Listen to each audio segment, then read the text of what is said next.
भगवान की ये पावन लीला देखो। भगवान की कथा बड़े बड़े ज्ञानी ध्यानी सुनते हैं, लेकिन कुछ भगवान की कथाएं कामी क्रोधी लोभी भोगी लोग भी सुनते हैं। तो भगवान की हर तरह की लीलाएं होती हैं। अब जैसे भगवान श्रृंगार कर रहे हैं, तो ये कथा कौन सुनेगा? तो जैसे आप कथा सुनने आए तो आपने अपने पड़ोसी से कहा, भैया अरे बहन चलो कथा हो रही है, चलो सुने आए।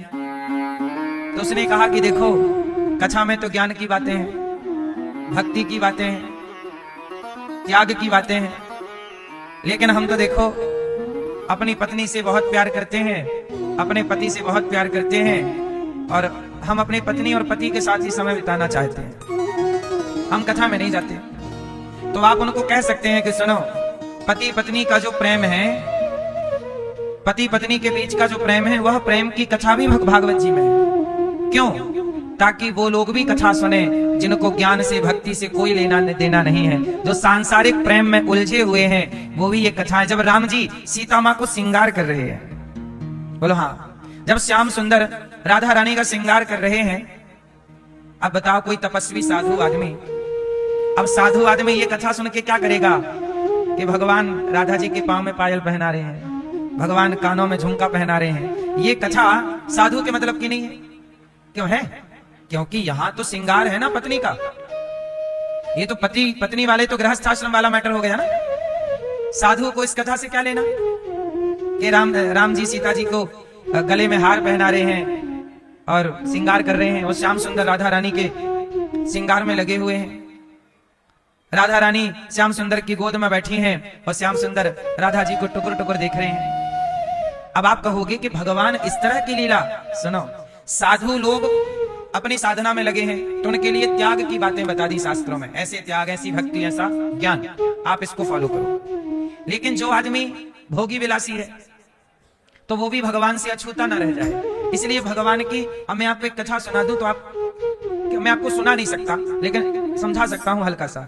जब भगवान श्री कृष्ण मोहिनी अवतार लेते हैं, जरा सुनना, मैं आपको क्या समझाना चाहता हूं, आप इशारे से समझना, मैं स्पष्ट नहीं बोल सकता। भागवत जी में आपने सुना होगा कि जब भगवान समुद्र मंथन हुआ तो भगवान ने कच्छप का अवतार लिया था, सुना होगा। फिर आपने सुना होगा कि धनवंतरी भगवान अमृत का कलश लेके प्रकट हुए थे समुद्र मंथन के बाद, ये सुना। फिर आपने ये भी सुना होगा कि देवताओं से दैत्यों ने अमृत छीन लिया था, तो देवताओं को अमृत लौटाने के लिए भगवान ने कौन सा अवतार लिया था? हाँ, अब मैं आपको ये समझाना चाहता हूं, मोहिनी। अब आप जरा सुनिएगा, मोहिनी भगवान, जब भगवान हमारे कृष्ण नारायण जब मोहिनी बने तो मोहिनी मतलब स्त्री, मोहिनी मतलब स्त्री, और जब मोहिनी अवतार लेके भगवान आए तो वहां भागवत जी में लिखा क्या है जानते हो? लिखा है कि भगवान इतने सुंदर हैं, मतलब स्त्री की सुंदरता का, भगवान स्त्री बन गए ना, तो भगवान की आंख कैसी है, गाल कैसे हैं, उनका हृदय कैसा है, उनकी कमर कैसी है, शरीर के एक एक अंग का वर्णन ऐसे है जैसे आप सुने तो आपके अंदर वासना जाग जाए, जबकि भगवान की कथा वासना को समाप्त करने वाली है। भगवान की कथा वासना को, काम को नष्ट करने वाली है, लेकिन भगवान के अंग का ऐसा वर्णन किया, क्यों किया? हमने गुरुजी से पूछा पढ़ते समय कि गुरुजी ये जो लिखा है ये तो ऐसा है कि सुनाया भी नहीं जा सकता समाज में, एक एक अंग का ऐसा वर्णन है, स्पष्ट से बता भी नहीं सकते, ऐसा क्यों? तब गुरुजी ने कहा कि बेटा भगवान की कथा सब लोग सुने। अब जैसे कोई कामी क्रोधी है, कामी आदमी, तो उसके लिए ऐसी कुछ बातें लिखनी पड़ेंगी ना, भगवान का वो अंग दिखाना, ताकि उस अंग के द्वारा, उस कथा के द्वारा वो प्रभावित होकर कथा सुनने लग जाए, और वो भी कथा सुने और धीरे धीरे उसके चित्त में भी भगवान समाने लग जाए, और उसका भी हृदय काम से वैराग्य की ओर, मतलब आसक्त नहीं, यहां बुला के फिर ईश्वर को दिखाना है। वो नहीं, आपने देखा होगा कि माँ कहती है ये दवाई पी ले बेटा, दवाई पियोगे, लड्डू दूंगी, लड्डू, तो लड्डू रख लेती है सामने, ये लड्डू, पहले दवाई मुंह खोला, कड़वी दवाई पिला दी, और कड़वी दवाई के बाद मुंह पे लड्डू ठूंस दिया, ले, तो वो रो नहीं पाया, वरना वो रोता। बोला हाँ, तो उद्देश्य लड्डू देना नहीं था, माँ का उद्देश्य लड्डू देना था ही नहीं, उद्देश्य था दवाई पिलाना। तो ऐसी लीला भगवान करते हैं, तो ऐसी लीला करना उद्देश्य नहीं है, ऐसी लीलाओं के द्वारा समाज के उन लोगों को भी खींचना है। अब जो वैश्याएं हैं, चाहे पुरुष या स्त्री, जिनका मन वैश्याओं में लगता है, या जो पुरुष भी वैश्या बन गए हैं, जो गलत रास्ता पकड़ गए, उन लोगों के लिए भी थोड़ा सा यहाँ है कि भाई आओ, भगवान का ये भी स्वरूप सुनो, श्रृंगार सुनो, तुम्हारे मतलब का मैटर है यहाँ। तो इसी बहाने ये आएंगे, और यदि धीरे से बात अच्छी लग गई तो ये गलत काम छोड़ के सदा सदा के लिए सत्संग में रम जाएंगे, भगवान में रम जाएंगे। तो इसलिए सब तरह की बातें हैं। अब कुछ लोग ये पूरा मैटर नहीं जानते, तो वो क्या समझते, अरे भागवत जी में ऐसा लिखा है, अरे रामायण में ऐसा लिखा है, अरे भगवान ऐसा करते हैं। अब देखो, तुम पूरा नहीं समझते, तो आप इतनी सी बात सुन के, तो आज वही है कि श्याम सुंदर श्री राधा रानी का श्रृंगार कर रहे हैं। आगे आप सुनेंगे कि भगवान श्री कृष्ण गोपियों के संग रास रचा रहे हैं, है ना। गोपियों के संग क्या रचा रहे हैं? रास। तो अब आजकल के लड़के लड़कियां हैं, ये लोग भी कहते हैं चलो जी रास रचाएं। अब ये लोग रास मतलब वही काम वासना को समझ बैठे हैं कि ये विषय भोग विलास को ही वो रास समझ बैठे हैं। बोलो हाँ कि ना। भगवान की कथाएं सही तरीके से ना सुनना, ना समझने से क्या हुआ कि लोगों ने अर्थ का अनर्थ कर डाला। वो बात किस लिए कही गई थी? अच्छा ये बताओ, मैं आपसे कहूं कि बीड़ी पियो, तो ये बात सही है कि गलत है? बोलो, गलत है ना। लेकिन इसको मैं दूसरे तरीके से समझा रहा हूं, फिर आप कहोगे कि फिर बताना कि सही है कि गलत है। सुनो, मैं आपको बीड़ी पीने का कहूं तो गलत है, लेकिन एक लड़का था, वो दिन में 10 बिंडल बीड़ी के पी जाता था, मतलब लगभग 100 बीड़ी पीता था। एक लड़का था, वो लगभग 100 बीड़ी पीता था। तो मैंने कहा कि भाई साहब बीड़ी छोड़ दो तुम, फिर तुम्हें गुरु मंत्र देंगे। बोला गुरुजी बीड़ी तो नहीं छूटेगी। तो मैंने कहा कि अच्छा एक काम करना, तुम 100 बीड़ी पीते हो, अब ऐसा किया करो कि एक बीड़ी पी लिया करो। एक बीड़ी। तो अब बताओ मेरी बात सही है कि गलत है? क्यों? अभी मैंने कहा कि बीड़ी पी लिया करो तो आपने कहा गलत है, और अब मैंने कहा बीड़ी पी लिया कर तो आप कह रहे हो सही है। बात वही है। परिस्थिति बदल गई। बात वही है, पर सिचुएशन, परिस्थिति मायने रखती है कि वो बात क्या कहना चाहती है। इसलिए शास्त्र कहां पर क्या कहना चाहते हैं, ये उस परिस्थिति को देखकर निर्णय लिया जाएगा कि कौन सी बात कहां के लिए क्यों कही गई है। आप लोग कई बार प्रमाण मान लेते, नहीं जी ये कहा है मतलब ये देखो ये लिखा। अब वो किसको कही गई, क्यों कही गई, कहां कही गई, किस परिस्थिति पर कही गई, ये भी तो विचार का विषय है।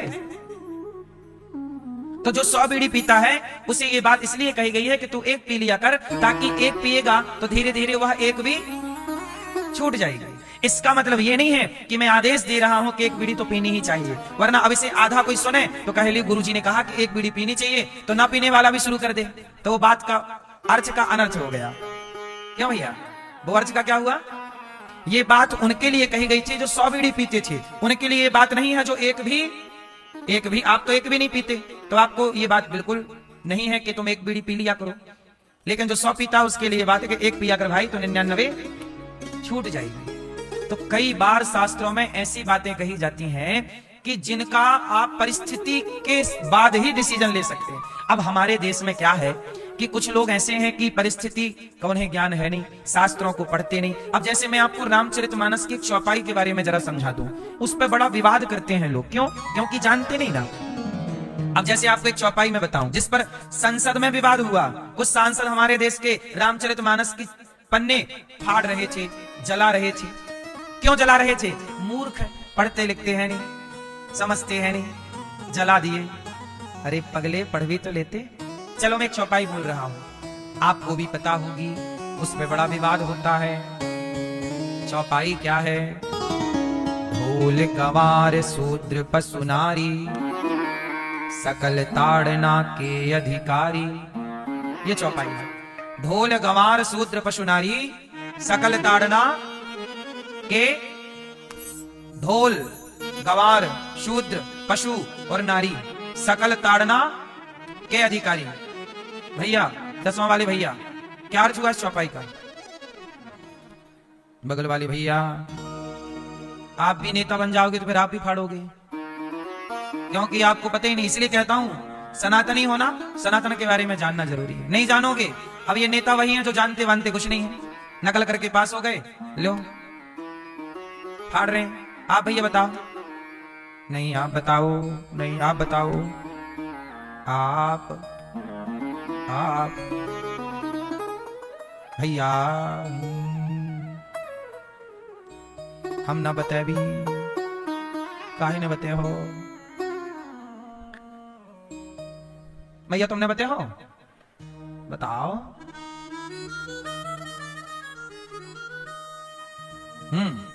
देखो भैया ने कुछ तो बताया, आप लोग पढ़े लिखे हो, कुछ तो बताते। ढोल मतलब ढोलक, ढोल तासे, ढोल तासे नहीं बजते शादी ब्याह। ढोल, गंवार, गंवार मतलब गंवार आदमी, नहीं कहती तो आदमी गंवार है, एक नंबर का। ढोल, ढोलक, गंवार, गंवार व्यक्ति, ढोल गंवार। शूद्र, शूद्र मतलब कार्य करने वाला, कार्य करने वाला, चाहे फैक्ट्री में आपके कार्य, आपके नीचे चाहे मैं हूं या आप हो, काम करने वाला शूद्र। पशु, पशु मतलब भैंस है, बकरी है ना। आप लोग भैंस बकरी चराते कि नहीं? बचपन में हम भी गाय चराए हैं, भैंस बकरी लोग चराते हैं। पशु और नारी, नारी मतलब स्त्री। ये पांचों को तुलसीदास जी ने कहा है, ढोल गंवार शूद्र पशु नारी सकल ताड़ना के अधिकारी। मतलब ये सब ताड़ना के अधिकारी हैं। ताड़ना, अब नेताओं को ताड़ना का अर्थ समझ में नहीं आया तो रामचरितमानस जला दी, फाड़ दी। बोले हमें नहीं समझ, अरे नहीं समझ में आता है गधो तो पढ़ लो, नहीं आता समझ में तो पढ़ लो, पूछ लो। ताड़ना का अर्थ है भैया, आपके यहाँ ताड़ना मतलब क्या होता है? ताड़ना मतलब क्या हो? ए भैया फलाने ने ताड़ लिया हमें, भैया चश्मा वाले भैया, आपके यहाँ ताड़ना मतलब क्या होता है? आप कहां से हो? कन्नौज, मध्य प्रदेश, उत्तर प्रदेश। हाँ, अवध में आता है क्या कन्नौज? कानपुर के पास। हाँ तो कानपुर अयोध्या क्षेत्र ही तो है वो, अवध के अगल बगल है कन्नौज। तो आप ठीक कह रहे हैं। आप देखो इनके यहां ताड़ना मतलब देखना होता है। भैया आपके यहां अरे फलाने ने ताड़ लिया मीन्स फलाने ने देख लिया। हाँ, अब रामचरितमानस अवधी भाषा में लिखी गई है। कौन सी भाषा में? और अवधी भाषा में ताड़ना का मतलब होता है देखना। ताड़ना मीन्स ये अवधी भाषा का शब्द है। और अवधि में, अवधि नहीं, हमारे भारत के बहुत स्थानों में, जैसे मध्य प्रदेश में भी भोपाल जिला उठा लो, सागर उठा लो, जबलपुर, मंडला, आधा छत्तीसगढ़, यहां भी ताड़ना मतलब देखना। अरे फलाने ने ताड़ लिया। क्यों भैया आप क्या क्या होता है ताड़ना मतलब? क्या होता है? जोर से। हाँ, ताड़ना मतलब क्या होता है? लेकिन कुछ राज्यों में ताड़ना मतलब मारना होता है। ताड़ दो से, मार दो मतलब। ताड़ना मतलब, ताड़ना के दो अर्थ हो गए। ताड़ना मतलब देखना और मारना। यदि इस चौपाई का अर्थ यहां मारना निकल आएगा तो चौपाई हो जाएगी गलत। नेता फाड़ रहे हैं क्योंकि वो ताड़ना का अर्थ मारने से लगा रहे हैं, जबकि यहां मारना है नहीं। यहां ढोल, ढोलक को देखना पड़ता है, सुर से उतर तो नहीं गई। गंवार आदमी को देखना पड़ता है, कहां जा रहा है, क्या कर रहा है। गंवार को कितना मारोगे? गंवार सो गंवार, इसलिए गंवार को मारा नहीं जाता, गंवार को देखा जाता कि हरकत क्या कर रहा है। ढोल गंवार। शूद्र, कार्यकर्ताओं को मारा नहीं जाता। आपके फैक्ट्री में 10 लोग काम कर रहे हैं, आपके खेत में 4 लेबर काम कर रही है, तो आप उन्हें मारोगे छोड़ी, लेकिन उन्हें देखोगे, क्योंकि नहीं देखोगे तो वो काम नहीं करेंगे। बोलो हाँ। तो देखना यहां अर्थ सटीक बैठ रहा है। ढोल गंवार शूद्र पशु, गाय चराने वाला और बकरी चराने वाला और भैंस चराने वाला और भेड़ चराने वाला ये देखता रहता है कि हमारी बकरी कहां गई। यदि नहीं देखे तो बकरी फसल में घुस जाए, गाय फसल में घुस जाए। क्यों भैया गाय वाय चराए हो कभी बचपन में? गाय खेतों में घुस जाती है, किसानी को सारी फसल खा जाती है। तो चराने वाला देखता रहता है कि मेरी गाय कहां है। मेड़ पर तो चरे, मेड़ मतलब 2 खेतों के बीच में एक मेड़ होती है, उस पर चरे, चारा चरे, फसल ना खाए। बात समझ में आई? तो देखना अर्थ है, मारना अर्थ। ढोल गंवार शूद्र पशु और नारी, नारी को भी देखते रहो, नारी को देखते रहो। यदि नारी को नहीं देखोगे तो जरा सी देर के लिए राम जी ने नहीं देखा, लक्ष्मण जी ने नहीं देखा, तो रावण उठा के ले गया कि नहीं? इसलिए तुलसीदास जी कह रहे हैं अपनी अपनी घरवाली को देखते रहो और अपनी को ही देखना।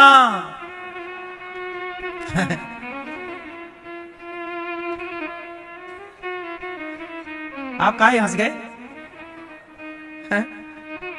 अपनी को ही देखना, पड़ोसन को नहीं। ताकते रहते तुझको सांझ सवेरे, ये भूल जाओ। क्यों मैया, आपके पति आपको देखते हैं कि नहीं? नहीं नहीं देखते? देखते हैं।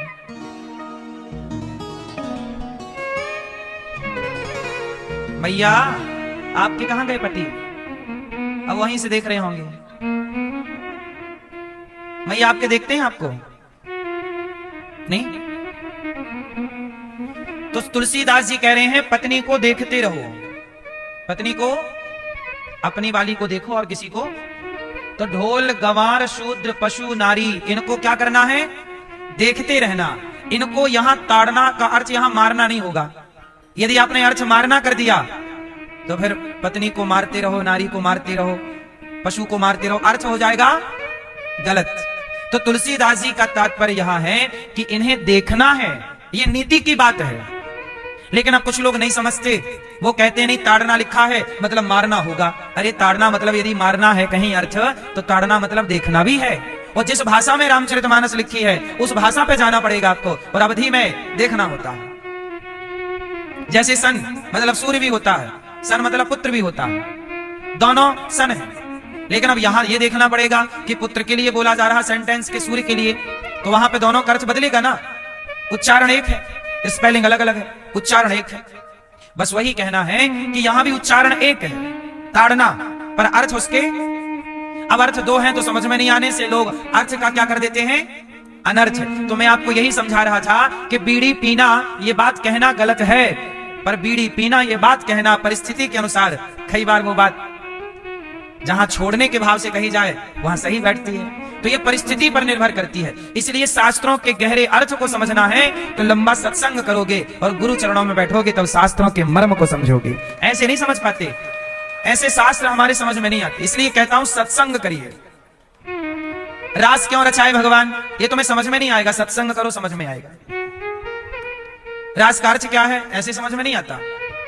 भगवान ये लीला क्यों कर रहे हैं समझ में नहीं आता। माता सती की समझ में तो आए नहीं राम। बताए ना हमने एक दिन कि राम जी सीता मां को खोज रहे थे और माता सती को डाउट हो गया कि भगवान नहीं हो सकते। तो जिन्हें भगवान की पत्नी माता सती शिव की पत्नी ना समझ पाई, उन्हें हम और आप कितना समझेंगे। मैया, हमारे श्री अनिल कुमार जायसवाल जी, श्रीमती आपकी धर्म पत्नी श्रीमती कमलेश जायसवाल जी, आप कितने पुण्यात्मा हैं कि आपके द्वारा इस माघ के पावन माह में ये सुंदर सी कथा सुनने का इन सब भक्तों को मौका मिल रहा है। आपने बड़ा पुण्य किया है। समाज को कथा का दान करना, कथा सुनाना बड़ा पुण्य है। और ये आपके पुत्र श्री कार्तिकेय जायसवाल जी, पुत्री आंचल जायसवाल जी, पुत्री लक्ष्मी जायसवाल जी और रविशंकर जायसवाल जी, मिथिलेश जायसवाल जी, मान्यता जायसवाल जी, आप सब सुल्तानपुर हम आए थे एक बार, अयोध्या के पास है। सुल्तानपुर किसकी, लव की नगरी है कि कुश है? कुश, लव कुश जो भगवान राम के पुत्र हुए हैं, उसकी नगरी है सुल्तानपुर। अब ये सुल्तानपुर नाम तो सब देखो मुगलों ने रखे हैं, है ना। हमारे गांव, हमारे भारत में काहे का सुल्तानपुर, तो नाम तो हमारे यहां उसका अभी नया नाम क्या चल रहा है? कुश नगर, कुश भवनपुर, ठीक है।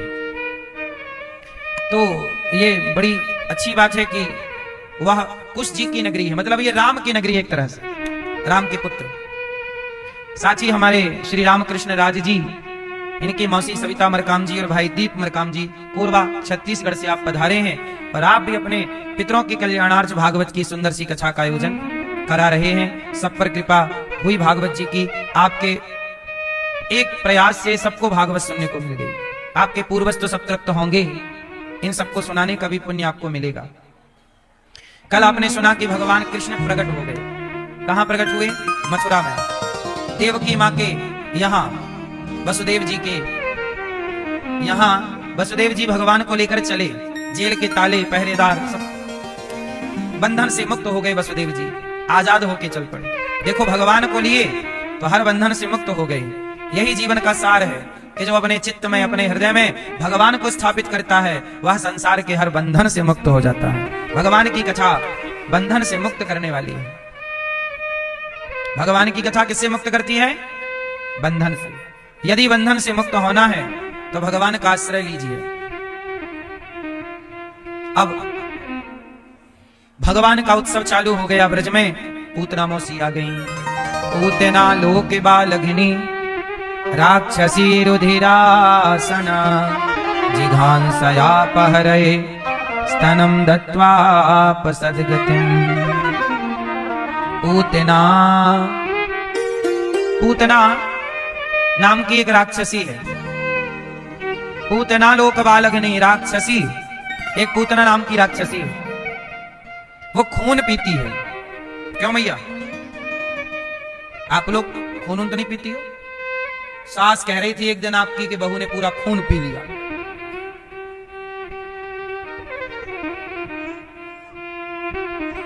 क्यों भैया, आपका खून बहू तो नहीं पी गई? पूतना बच्चों को मारती, खून पी जाती। राक्षसी तो राक्षसी आई श्री कृष्ण का खून पीने। भगवान बोले आ, तो हमारा खून पीने आई, हम तेरे प्राण पी जाएंगे। पूतना आई शकल बदल के, थी बड़ी दुष्ट राक्षसी, और भगवान कृष्ण को मारने गई। स्तन में, अपने आंचल में, स्तनों में जहर लगा दिया कि बच्चे को पिलाऊंगी दूध तो दूध की जगह जहर पिएगा, मर जाएगा। बड़ी सुंदर बन ठन करके पूतना चली। भगवान कृष्ण ने देखा कि पूतना आ रही है। देखते ही भगवान ने आंखें मूंद ली। हम नहीं देखेंगे तुझे। क्यों? तेरी शकल बहुत अच्छी है पर तेरा मन बहुत बुरा है। और भगवान कहते हैं कि जिसका तन बहुत सुंदर हो पर मन गंदा हो, हम उसे नहीं देखते। भगवान किसे देखते हैं? सुंदर तन वाले को कि सुंदर मन वाले को? किसे देखते हैं? किसे देखते हैं? हाँ, भगवान तन की सुंदरता नहीं देखते, भगवान मन की सुंदरता देखते हैं। इसलिए कहता हूं, तन को सजाने में ज्यादा परेशान ना हुआ करो। आजकल लोग बड़ी सर्जरियां करा करा के अपने को सुंदर बनाते रहते हैं। आप लोगों को लगता है ये हीरो हीरोइन बड़े सुंदर हैं। नहीं भैया, ये लोग आपके साथ छल करते हैं। ये लोग क्या करते हैं कि ये अपने शरीर में प्लास्टिक सर्जरियां करवाते हैं, अपने ईश्वर की बनाई रचना के साथ छेड़छाड़ करवाते हैं। हाँ या ना? महंगे महंगे इंजेक्शन लगवाते हैं, जिन इंजेक्शनों से शरीर का रंग बदल जाता है और फिर आपको लगता है वो कितना सुंदर है। माइकल जैक्सन था, वो अपनी होंठों को लाल रखने के लिए होंठों पर इंजेक्शन लगवाता था। माइकल जैक्सन अपने साथ 10 डॉक्टरों की टीम रखता था। पानी पीता था तो डॉक्टर चेक करते थे, खाता था तो डॉक्टर चेक करते थे। उसने 4 आदमियों को पैसा देके रखा था कि मेरा हार्ट खराब हो, मेरा लीवर, किडनी, गुर्दा खराब हो, तुरंत आप अपना दे दोगे। लेकिन वह जिसकी इच्छा थी कि मैं कम से कम 100 साल तो जीऊंगा, बहुत पैसे वाला, लेकिन वो 50 साल भी ना जी पाया। क्यों भैया? माइकल जैक्सन 50 साल के पहले ही दम तोड़ दिया। और हमारे गांव का मजदूर जो माटी खोदता है वो 80 साल का, जो एक भी महंगी दवाइयों का प्रयोग नहीं करता। बोलो हाँ। इसका मतलब है कि ईश्वर ने हमें, जैसा हम योग करें, हम क्या करें? रोज आप लोग रोज आधा घंटा अपने को दिया करो।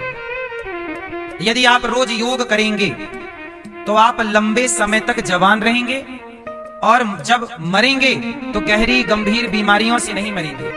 आपके शरीर में कोई लंबी प्रॉब्लम नहीं होगी, शरीर में जकड़न अकड़न पैदा नहीं होगी। इसलिए आधा घंटा खुद को दो।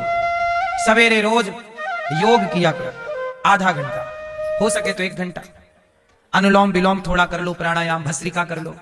भस्त्रिका गहरी सांसें लेना छोड़ना, इससे पूरा जो फेफड़े हैं हमारे, सारी गंदगी साफ हो जाती है। शरीर के प्रत्येक अंग तक प्रॉपर ऑक्सीजन पहुंचनी चाहिए। अच्छा, जब बच्चा पैदा होता है तो रुलाया क्यों जाता है? क्यों रुलाया जाता है? क्योंकि रुलाने में उसकी सांसें लंबी चलने लगती हैं। वो लंबी सांसें चलने से उसके पूरे बॉडी तक, पूरे शरीर तक ऑक्सीजन पहुंच जाता है। यदि बच्चा नहीं रोया तो समझ लेना कि वो बच्चा मेंटल रहेगा, पागल सा रहेगा, अपना काम। क्यों? क्योंकि जितनी देर वो नहीं रोया, इतनी देर में हमारे मस्तिष्क में ऑक्सीजन नहीं पहुंची, और ना पहुंचने से इतनी देर में तो बहुत सारा सिस्टम बिगड़ गया, डैमेज हो गया ना। आप यदि 1 मिनट ऑक्सीजन ना लो, चलो कोई 1 मिनट रोक ले, 2 मिनट रोक ले, पर 3 मिनट के लिए नाक दबा दी जाए तो आप में बहुत लोग मर जाएंगे। किसी की क्षमता है कि 4 मिनट सांस रोक ले, लेकिन कम लोग हैं। लेकिन हम लोग, मैं भी 4 मिनट के अंदर मर जाऊंगा यदि सांस 4 मिनट के लिए रोक दी जाए। 3 मिनट में ही मर जाऊंगा। बोलो हाँ।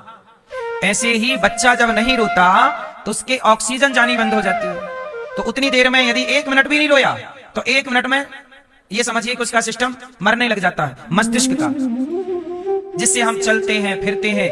चलने का अलग सिस्टम बनाया है ना ईश्वर ने। यदि वो सब नसें ऑक्सीजन तक नहीं पहुंचा तो चोक हो गई, फिर बच्चा चल नहीं पाता, कोई बच्चा ये नहीं कर पा रहा, कोई बच्चा वो नहीं कर पा रहा। इसलिए तुरंत उसे रुलाया जाता है, रो रो रो, ताकि रोएगा तो वो लंबी सांसें लेगा और पूरा ऑक्सीजन। इसका मतलब ये है कि बच्चा जन्म लेता है तो रोना एक योग है, रोना एक प्रकार का, क्योंकि उस समय वो कोई दूसरा योग तो कर नहीं सकता।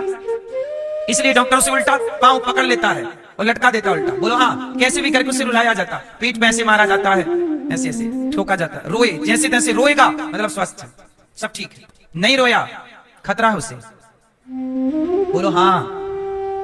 समझो ना कितना बड़ा विज्ञान है। इसलिए आपके शरीर में प्रॉपर ऑक्सीजन जानी चाहिए। जैसे आप सामान्य सांसें लेते हो, आप लोग बैठे हो ना यहाँ, आपकी सांस चल रही है धीरे धीरे, इतनी सांसों में आप जिंदा रह सकते हैं। लेकिन आपके बुद्धिजीवी होने के लिए और एनर्जेटिक होने के लिए आपको सांसें ज्यादा चाहिए। इसके लिए योग किया करो, सूर्य नमस्कार, प्राणायाम। मैया सुन के सिर ना हिलाना, करना, ताकि स्वस्थ रहो। वरना डॉक्टरों के पास बैठी रहोगी, रुपया लिए, भैया लगा दो एक। सबको करना चाहिए। तो आज से कितने लोग मेरी बात को मान के योग करेंगे, अपने पर ध्यान देंगे? करोगे? मैया आप नहीं करोगे? मैया विदेशों में ना मैया, हमारे भारत में मैयाएं बूढ़ी हो जाती हैं, विदेशों में 70-70 साल की मैयाएं मैया टाइप की लगती नहीं है। 70-70 साल में भी वो दौड़ रही हैं। क्यों? विदेशों में बहुत ध्यान रखा जाता है हेल्थ का। जैसे हमारे भारत में गली गली में क्या मिलता है? वो फुल्की, पानी पूरी, और वो क्या मिलता है? चाउमीन, पिज्जा, बर्गर, ये नहीं मिलता गली गली हमारे भारत में। विदेशों में गली गली क्या? विदेशों में गली गली वैसे कुछ मिलता नहीं है, लेकिन जहां शॉप होती है ना, वहां सैलेड मिलता है, सलाद। समझो जरा, हम लोग पानी पूरी खाते हैं गली कूचे में, और विदेशों में क्या मिलता है? विदेशों में लोग सलाद खाते हैं। भाई साहब जरा देना। तो जैसे हम लोग पानी पूरी खाते हैं ना, वहां पानी पूरी नहीं खाते ज्यादा, चाउमीन पिज्जा नहीं, सलाद, सलाद ज्यादा। वहां विदेशों में आधा पेट चिकन, मांस से, चूंकि वो मांसाहारी है ना सब लोग विदेशों में, आधा तो मांस से पेट भरते हैं, लेकिन आधा सलाद ही खाते हैं। हाँ या ना? आप लोग नहीं जानते, मैं गया हूं, मैंने सब स्टडी की है, देखा है मैंने। आपको ये बात इसलिए बता रहा हूं कि हरा भरा खाओ, सलाद कच्चा ज्यादा खाओ। और वहां के लोग, वहां की स्त्री, वहां के पुरुष आधा घंटा 1 घंटा रोज एक्सरसाइज जरूर करते हैं। 1-1 डेढ़ घंटे तो वहां के लोग तैरते हैं, स्विमिंग करते हैं। सबसे बड़ा योग है स्विमिंग करना, तैरना पानी में। पानी की प्राप्ति हो गई शरीर को, और तैरना। लेकिन हमारे यहाँ मैया 1-1 घंटा पंचायत करा लो, क्या हुआ इसका? अच्छा हाँ, अरे राम राम राम राम राम, ऐसा हो गया? अच्छा, हमने तो हम कह ही रहे थे ऐसा होगा। हाँ, तुम्हें अब पता चला? हमें तो पहले से पता। हाँ, ये करवा लो खुरापात, बस। योग नहीं करेगी मैया, प्रपंच करा लो, और फिर बाद में कहेगी हाँ यहाँ दर्द है, यहाँ दर्द है, यहाँ।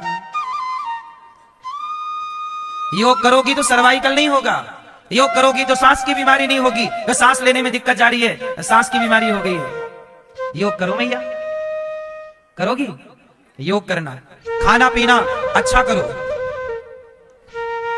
जो व्यक्ति अपना ख्याल नहीं रखता वो भी मूर्ख है। अपना भी तो ख्याल रखो। 50-60 साल में लोगों को अटैक आ रहा है, साइलेंट अटैक आ रहा है।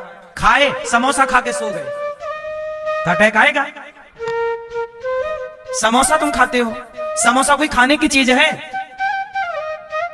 कितनी गंदगी है। समोसा मैदा है, और मैदा भी बासे, कितना पुराना तेल में, कैसे कैसे तेल में बना, तुम खाते हो। भारत के लोग, हद होती है, तुम इतने भुक्कड़, तुम्हारा पेट ही तो नहीं भरता। जहां खड़े हो वहीं पगुराने लगे भैंसा टाइप के, वहीं खाने ऐसे जैसे तुम्हारी मां ने खिलाया ही ना हो कुछ। भूखे प्यासे पैदा हुए, पेट ही नहीं भर रहा भारत के आदमी का। यहां खड़ा तो खा रहा, वहां खड़ा तो खा रहा, वहां गया तो खा रहा, क्या खा रहा पता ही नहीं, बस खाए जा रहा। पेट है कि डस्टबिन है? कुछ भी खाए रहा। पहले चाय पिएगा, फिर आइसक्रीम खा लेगा। पेट कंफ्यूज है कि मैं ठंडा करूं कि गर्म करूं। भाई पेट को भी हर चीज गर्म करनी पड़ती है, क्यों भैया? पेट का सिस्टम। अच्छा बताओ, आपका शरीर गर्म रहता है 12 महीने के ठंडा? उत्तर दो। सर्दियों में आपका शरीर गर्म रहता है। शरीर का टेम्परेचर सर्दियों में ज्यादा होता है और गर्मियों में टेम्परेचर कम होता है, लेकिन हर टेम्परेचर में आपके शरीर में गर्मी होती है। बोलो हाँ। आपके पेट में कभी भी हाथ रखना, आपका पेट हमेशा गर्म मिलेगा आपको। बोलो हाँ। 12 महीने। बोलो हाँ। सर्दियों में ज्यादा गर्म होता है और गर्मियों में पर गर्म, क्योंकि शरीर का अपना टेम्परेचर है। यदि शरीर का टेम्परेचर बिगड़ा तो ही बीमारी होती है, बुखार और ये और वो। इसलिए शरीर के टेम्परेचर को मेंटेन करना चाहिए। गर्म, तुमने चाय पी ली, अब जैसे लोग ना भोजन करते हैं और भोजन करने के तुरंत बाद आइसक्रीम खा लेते हैं, पक्का तुम्हें साइलेंट अटैक आएगा, कंफर्म है। भोजन करते ही हमारी जठराग्नि तेज हो जाती है। समझो ना, शरीर में कौन सी आगे विज्ञान समझो, हर चीज का साइंस समझो। थोड़ा सा आप काश पढ़ लिए होते, मेडिकल साइंस को पढ़ लिए होते, आयुर्वेद को पढ़ लिए होते, तो मुझे ये बातें समझानी ना पड़ती आप लोगों को। हमारे पेट में जैसे ही आप भोजन डालते हो तो जठराग्नि क्या होती है? तीव्र हो जाती है। मतलब शरीर की अग्नि भोजन को पचाने का काम स्टार्ट कर दिया। अब आपका शरीर भोजन पचा रहा, खाया ना, तो शरीर गर्म हो गया, और जैसे ही गर्म हुआ तो अब आपने ऊपर से आइसक्रीम खा ली, तो आइसक्रीम क्या करेगी? पेट को जाके आग को बुझा देगी। वो बुझाएगी तो फिर भोजन जो पच रहा था वो पचने का क्रम खत्म हो गया। इससे क्या होगा कि फिर भोजन पचेगा नहीं, फिर भोजन सड़ेगा। यदि भोजन आपका नहीं पचता तो पेट में भोजन क्या होता है?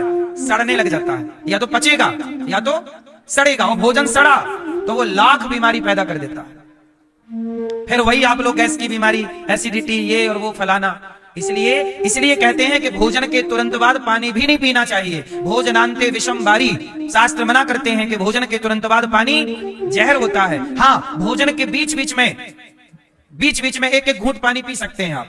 जैसे आपने 4 रोटी के कौर खा लिए, थोड़ा चबा लिया, थोड़ा एक घूंट पानी पी लिया, फिर रोटी खा ली, फिर पानी एक घूंट, ऐसे ऐसे। लेकिन आपने गड़गड़ 1 गिलास पानी पी लिया भोजन के बाद, वो रॉन्ग है। भोजन के 1 घंटे बाद पानी पीना चाहिए। बोलो हाँ, ये बात हम सही बोल रहे हैं कि गलत बता रहे हैं? इसलिए मेरी माँ, यदि आप ठीक से चलोगी, जवानी में अपना ख्याल रखोगी, तो बुढ़ापे में तुम्हारे घुटने दर्द नहीं करेंगे। नहीं तो देखो आज महिलाओं को घुटनों की कितनी समस्याएं हैं, पुरुष लोगों को कितनी समस्याएं हैं, ये दर्द वो दर्द। जवानी में आदमी को लगता है ठीक चल रहा, जवानी में खान पान बिगड़ने से उसका भुगतान बुढ़ापे में भोगना पड़ेगा। इसलिए होशियार रहिएगा, थोड़ा सा अध्ययन कर लीजिए आयुर्वेद का। क्या खाएं क्या ना खाएं, कब खाएं कब ना खाएं, रात को क्या खाएं रात को क्या ना खाएं, रात को कुछ भी ना खाएं। लेकिन आप तो 12 बजे सब खा रहे हैं, खड़े होके खा रहे हैं, दौड़ दौड़ के खा रहे हैं, छानी में चढ़ चढ़ के खा रहे हैं। शादी ब्याह में पार्टियों में जाते हो आप, बोलो हाँ, और तंदूरी रोटी एक और दियो और रसगुल्ला 3-4। आपके पिताजी वहां बारात में क्यों वो रसगुल्ला काहे का बनता है? अरे खोवा, मावा क्या बोलते हैं, खोया। चलो खोवा समझते हैं, दूध को हटने से क्या बनता है? खोवा ही बोलते हैं। तो आप लोग बारातों में ऐसे रसगुल्ले खाते हो जैसे आपके पिताजी खोवा यहां रखे गए हो, है ना? खोवा वो खोवे का नहीं होता। कहां बाजार में खोवा मिलेगा इतना? जहर है ये, जहर। इतना ग्रेवी वाला सब्जी, इतना तेलीय सब्जी, सब जहर खा रहे हो। समय के पहले मरने की तैयारी। आप लोग सेल्फास खाओ या बारात का भोजन खाओ, सेल्फास में एक बार में मर जाओगे, इसमें थोड़ा घुट घुट के मरोगे, थोड़ा स्टाइलिश मरोगे, थोड़ा वीआईपी मृत्यु होगी ना पर मरोगे दोनों। वो सेल्फास में थोड़ा क्या ना गांव टाइप का मरना हो गया, और ये थोड़ा शहर टाइप का मरना है मरना दोनों में, दोनों पॉइजन है। बोलो हाँ है क्या सही बोल रहे हैं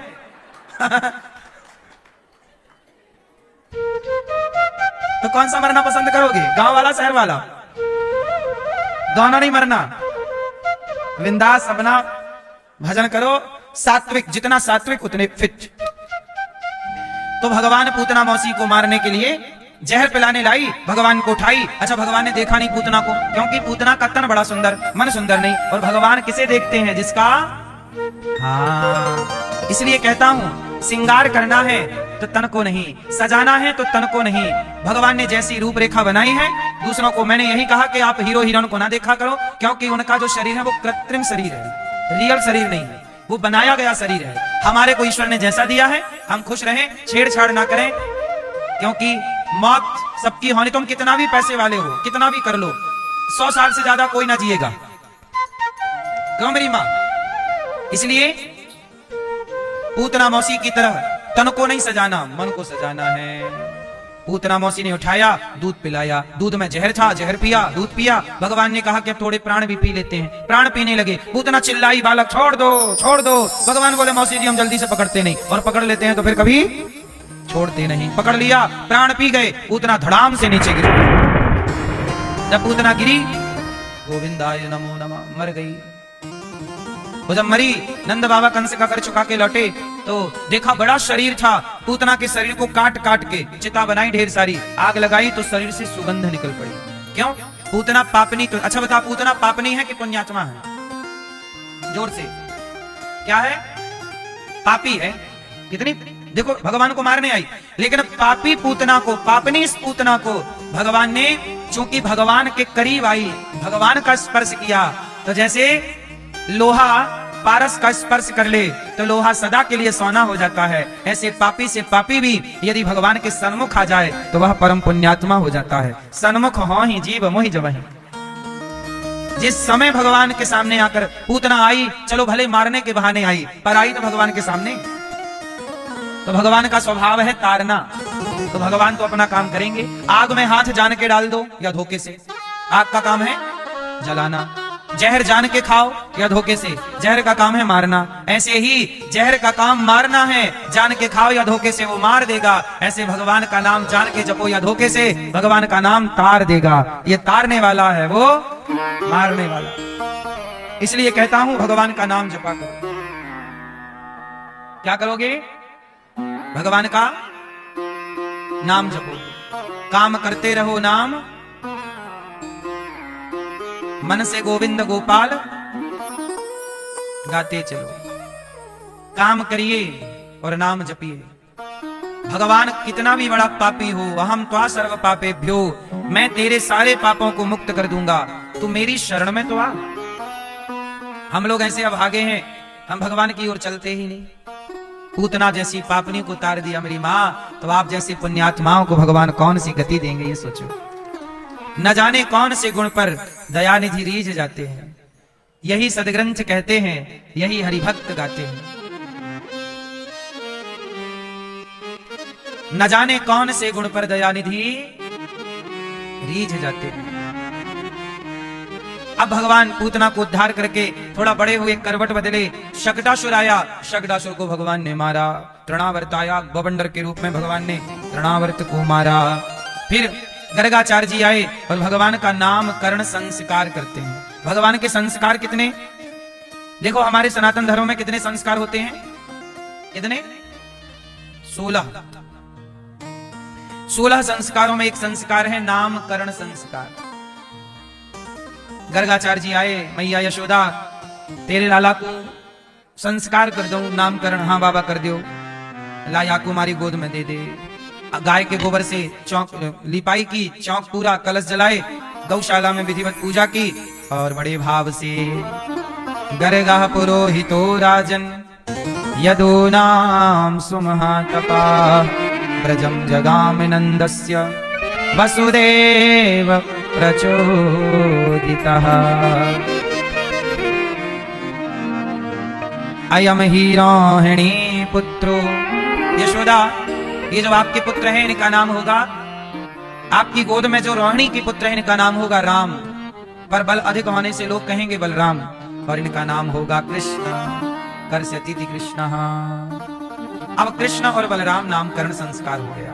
अब भगवान थोड़ा बड़े हो गए, और जब बड़े हुए तो भगवान की बाल लीला स्टार्ट हो गई। पाँव में पायल बांध देती मैया, कन्हैया जब चलते तो छम छम छम छम पायल बजती, बाजू बंद बांध देती मैया। और एक दिन क्या हुआ, शंकर जी आ गए, मैया लाला को दर्शन कराए दे।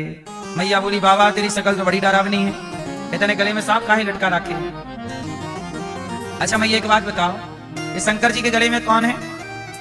सर्पों की माला। ये शंकर जी सांप काहे पहनते हैं?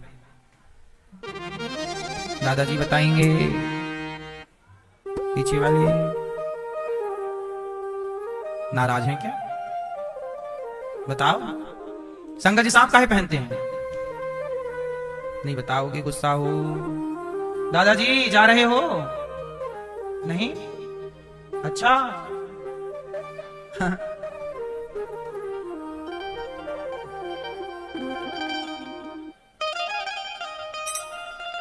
ओ मोबाइल वाले भैया, क्या गूगल में सर्च करने लग गए कि शंकर जी सांप काहे पहनते हैं? ना बताएगा गूगल?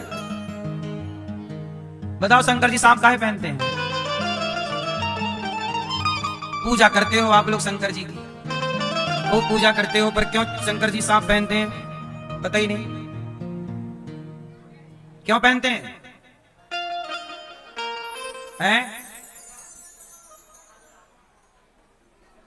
विष है? वॉल्यूम बढ़ाओ। ठीक है, ठीक है, सुनो। अच्छा बता रहे हो आप सब लोग, सुनो। शंकर जी सांप इसलिए पहनते हैं क्योंकि सांप जो है मृत्यु का प्रतीक है। सांप मतलब मौत है एक प्रकार की। सांप दिख जाए मतलब काल। सांप मतलब अरे काल है, डस लेगा तो मर जाएंगे, चलती फिरती मृत्यु है, बोलो हाँ।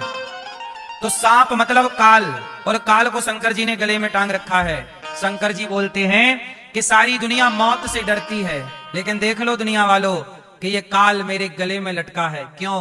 क्योंकि मैं सदा अपने हृदय में राम को बसाता हूं, और जो भगवान को भजन, जो भगवान को हृदय में धारण करते हैं तो काल भी उनका कुछ नहीं बिगाड़ पाता। इसलिए शिव जी को कहते हैं कालों के काल महाकाल। जिसके हृदय में भगवान हो उसका मौत भी कुछ, इसलिए मौत गले में पड़ी है शंकर जी के। ये सांप मतलब मौत है, ये मृत्यु गले में लटक रही है।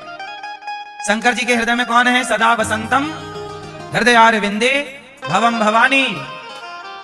जिनके हृदय में सीताराम बैठे हों उनका काल क्या बिगाड़ेगा? इसलिए महाकाल है। इसलिए मेरी मां, जिसके हृदय में भगवान है उसे मौत तो गले में पड़ी रहती। क्या है? मौत से वो डरते थोड़ी हैं।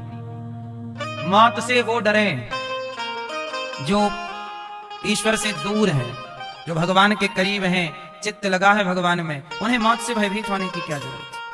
कबीरदास जी से कहा, पूछा किसी ने, आपको डर लगता है मरने से? कबीरदास जी ने कहा ना, मरने से सब जग डरा, मेरे मन आनंद, कब मरी हूं कब भेटी हूं पूर्ण परमानंद। कब मरेंगे, कब भगवान का दर्शन होगा, इसलिए हमें डर नहीं लगता। तो शिव जी मौत को लटकाए घूमते हैं, बोलो हाँ। तो वो शंकर जी आए, भगवान यशोदा मैया, मैया मैया अपने चूड़ा को दर्शन कराए दे। मैया बोली बाबा तेरी शकल बड़ी डरावनी, मैं लाला को दर्शन नहीं कराऊंगी। मैया, शंकर जी बोली मैया बड़ी दूर से आई हूं, दर्शन कराए दे। मैया बोली एक शर्त पे दर्शन कराऊंगी। कौन सी शर्त? तो बोले अपना सांप आप उतार के बाबा बाहर। शंकर जी बोले मैया ये सांप भी दर्शन करना चाहे। मैया बोली बाबा बैठो रे, मैं दर्शन नहीं कराऊंगी। दरवाजा बंद कर लिया मैया ने। अब भगवान शंकर ने प्रभु से कहा प्रभु दर्शन दो, तो कन्हैया रोने लग गए, और जब रोए तो मैया घबराई, लाला कहा है गो? सखियों ने कहा, शंकर जी बोले मैया तेरे छोरा को भूत लग गए। डर गई मैया, कहा है गो ला हमारे पास, मैं आके भूत उतारूं। मैया बोली बाबा तो को भूत उतारना आवे? शंकर जी बोले मैया हम तो सबन के भूत हम ही तो उतारे। ला तो मैया लेके गई, कहा बाबा ये लाला के देखो काहे गयो। शंकर जी की गोद में मैया ने लाला को जैसे ही दिया, भगवान खिलखिला के हंसने लगे। शंकर जी ने कहा, हे प्रभु मैं आपको क्या दूं? तो कृष्ण भगवान ने कहा श्याम सुंदर ने कि देखो, आपने जब मैं राम बन के आया त्रेता में, तो आप हनुमान बन के मुझे मिल गए। अब मैं कृष्ण बनकर आया हूं, बताओ आप क्या बन के मिलोगे? तो भगवान कृष्ण बोले, देखो त्रेता में हमने बहुत लड़ाई की राम बनकर, अब द्वापर में थोड़ा हम प्रेम की बांसुरी बजाना चाहते हैं। तो शंकर जी बोले, ठहरो। शंकर जी ने अपने को बांसुरी के रूप में ढाल लिया और शंकर जी का अवतार हो गया, नया अवतार बंसी के रूप में प्रकट हो गए भगवान। वंशस्तु भगवान रुद्रा। ये जो श्याम सुंदर के हाथ में बांसुरी होती है ना, ये बांसुरी साक्षात भगवान शिव है। शंकर जी ही बांसुरी बन गए, इसलिए कृष्ण को, भगवान कृष्ण को बांसुरी पसंद है, क्योंकि शंकर जी पसंद है। शंकर जी त्रेता में हनुमान बन गए और द्वापर में बांसुरी बन गए। इसलिए भगवान कृष्ण को, भगवान को शिव से अलग नहीं कहा और समझा जा सकता।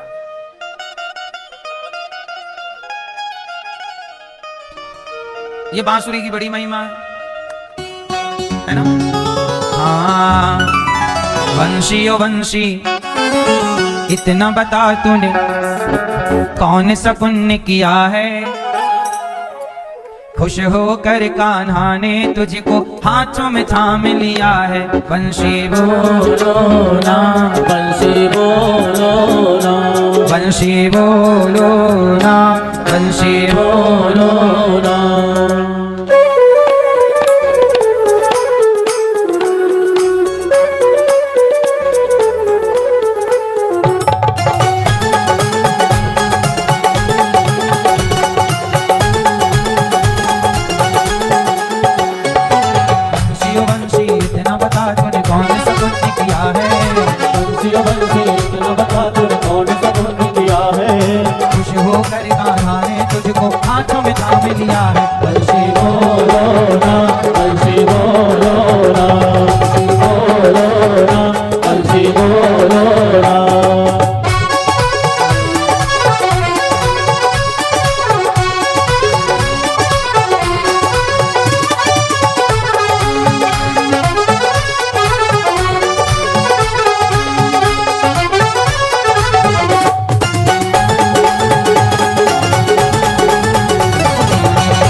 ये बांसुरी बांस की है, वही कहा जा रहा है। सोने चांदी की होती तो क्या से क्या कर जाती, बांस की होकर के मुरली तो इतना कर पाती। सबको वश में करने वाली, सबको वश में करने वाली श्याम को वश में किया है। सबको वश में करने वाली शाम को वश में किया है। सबको वश में करने वाली श्याम को वश में किया है। खुश होकर कान्हा ने हमको हाथों में थाम लिया है। बंसी बोलो ना, बंसी बोलो ना, बंसी बोलो ना, बंसी बोलो ना।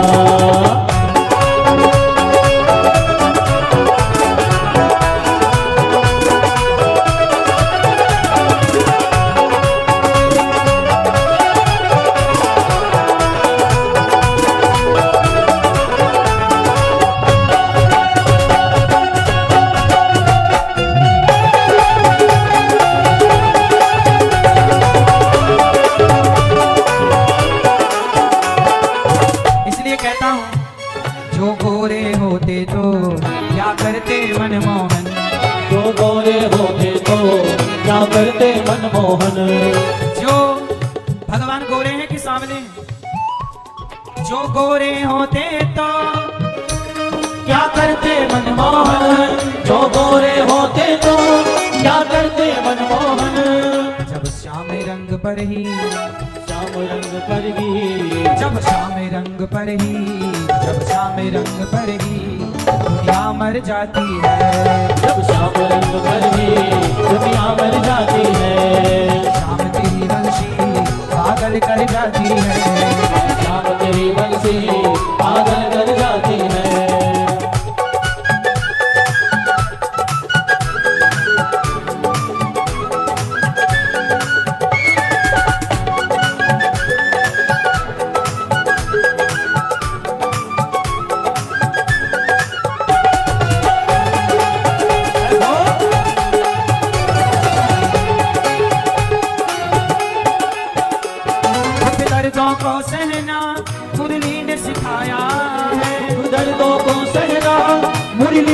सिखाया है, दुख दर्दों को सहना मुरली ने सिखाया है। दुख दर्दों को सहना मुरली ने सिखाया है। जिसके छेद है सीने में, छेद है सीने में, जिसके छेद है सीने में, छेद है सीने में, फिर भी मुस्काती है। कि छेद है सीने में फिर भी मुस्काती है। शाम तेरी बंशी पागल कर जाती है। हाँ शाम तेरी बंसी पागल कर जाती है, ऐ शाम तेरी बंशी पागल कर जाती है, शाम तेरी बंसी पागल कर जाती है। मान तेरी मोहन, मान तेरी मोहन घायल कर जाती है। मुस्कान तेरी मोहन घायल कर जाती है, शाम तेरी बंशी पागल कर जाती है। शाम तेरी बंसी पागल कर जाती है। बंशी बोलो रोना बंसी बोलो ना, बंसी बोलो ना, बंसी बोलो ना। बंशी ओ बंशी इतना बता तूने कौन सा पुण्य किया है। बंसी ओ बंसी इतना बता तू कौन सा पुण्य किया है।